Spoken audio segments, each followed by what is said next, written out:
സ്വകാര്യ മുറിയിൽ കേട്ട കാര്യങ്ങൾ പുരമുകളിൽ പ്രഘോഷിക്കുക. ഇപ്പം നിങ്ങൾ കേട്ടല്ലോ, അത് ഇവിടെ വന്ന് പ്രഘോഷിക്കണം. അപ്പോൾ ഏതാനും പേർ നോക്ക്, പരിശുദ്ധാത്മാവിന് വേണ്ടിയും ഈശോയ്ക്ക് വേണ്ടിയും ഈ കാര്യങ്ങൾ നമ്മളിങ്ങനെ ഏറ്റുപറയുമ്പോൾ ഈ വീഡിയോയിലൂടെ ഇത് അനേകർ യൂട്യൂബിലൊക്കെ കേൾക്കും, അവർക്കും ഭയങ്കര അനുഭവമാകും. മാത്രമല്ല, നിങ്ങൾ ഒന്ന് രണ്ട് പേര് അത് പറയുമ്പോഴാണ് ഇവിടെ തന്നെയുള്ള മറ്റുള്ളവർക്ക് അത് അങ്ങനെയാണല്ലേ അതിൻ്റെ അർത്ഥം എന്നുള്ള ഒരു സെറ്റ്, അത് ശരിക്കും സിങ്കാവും, നമ്മളില്ല അങ്ങ് സിങ്കാവും. Please come. അപ്പോൾ അതിനുവേണ്ടി വേഗം വരിക. Yes,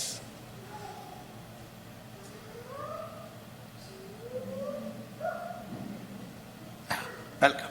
please come.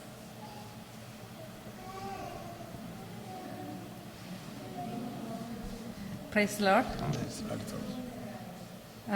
എനിക്ക് ആഴമൊരു പരിശുദ്ധാത്മാവ് എന്നിൽ എപ്പോഴും വസിക്കുന്നു എന്നുള്ള ബോധ്യം ശരിക്കും പറഞ്ഞാൽ ഉണ്ട്, എപ്പോഴും ഉണ്ട്. പക്ഷേ പലപ്പോഴും ഇപ്പം ബ്രദർ പറഞ്ഞതുപോലെ ചില സമയത്ത് ഇങ്ങനെ എന്തെങ്കിലും ഒരു ചെറിയ കാര്യം സംഭവിക്കുമ്പോഴത്തേക്കും ഞാൻ പരിശുദ്ധാത്മാവിനെ വേദനിപ്പിച്ചോ എന്നുള്ളൊരു ചിന്ത എപ്പോഴും ഇങ്ങനെ മനസ്സിൽ ഉണ്ടായിരുന്നു. അപ്പോൾ അങ്ങനെയായിരിക്കും ഒരു പക്ഷേ ഒരു ചെറിയ സമയത്തേക്ക് ഒരു മൂഡ് ഓഫ് പോലെ നമുക്കിങ്ങനെ തോന്നും. പക്ഷേ ഇപ്പോൾ ആഴത്തിൽ ബോധ്യമായി. കാരണം എന്താ വെച്ചാൽ ആ മൂഡ് ഓഫ് ഒരു ചെറിയ സമയത്തേക്ക് കാണത്തുള്ളായിരിക്കും. അപ്പോൾ അന്നേരം തന്നെ അത് ഇച്ചിരി കഴിയുമ്പോൾ പെട്ടതോ അത് സാരമില്ല, ഇങ്ങനൊരു ചിന്തിക്കാനുള്ള എപ്പോഴും ഒരു കിട്ടുന്നുണ്ട്. ഒരു കൂടുതൽ നമ്മൾ ആ പരിശുദ്ധാത്മാവിന് നമ്മുടെ സാന്നിധ്യം മനസ്സിലാക്കി സ്പിരിറ്റുവൽ ലൈഫ് എന്ന് പറയുന്നില്ല, അങ്ങനെ ആ ഒരു സാന്നിധ്യത്തിലേക്ക് വന്നു കഴിയുമ്പം അത് ഒത്തിരി വ്യത്യാസമുണ്ട്. അപ്പോൾ തീർച്ചയായിട്ടും എനിക്കിന്നത് ആഴത്തിൽ ഒന്നുകൂടെ ഉള്ളിലേക്ക് ഇറങ്ങി പരിശുദ്ധാത്മാവ് എപ്പോഴും എന്നിലുണ്ട്. ഞാൻ ആ പരിശുദ്ധാത്മാവിൽ ഉള്ള ആ സാന്നിധ്യം മനസ്സിലാക്കി ജീവിക്കാനായിട്ട് എത്ര കൂടുതൽ ശ്രമിക്കുന്നത് എന്നിലുണ്ട്.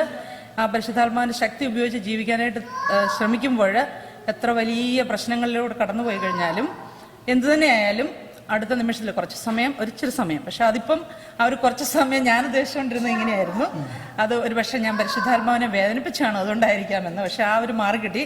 അതല്ല, പരിശുദ്ധാത്മാവ് ആ സമയത്തിൽ എന്നിൽ വിശുദ്ധീകരിച്ചുകൊണ്ടിരിക്കുകയാണ് അടുത്ത നിമിഷത്തിൽ, അതായത് ഒരു കുറഞ്ഞ സമയത്തിൽ. അപ്പം ഇനി ഞാനൊന്നും വലിയ പരിശ്രമിക്കേണ്ട എന്ന് പറഞ്ഞാൽ എൻ്റെ ഒത്തിരി പരിശ്രമം വേണ്ട എന്നുള്ള ഒരു ആഴത്തിൽ ബോധ്യം എനിക്ക് കിട്ടി. Praise the Lord.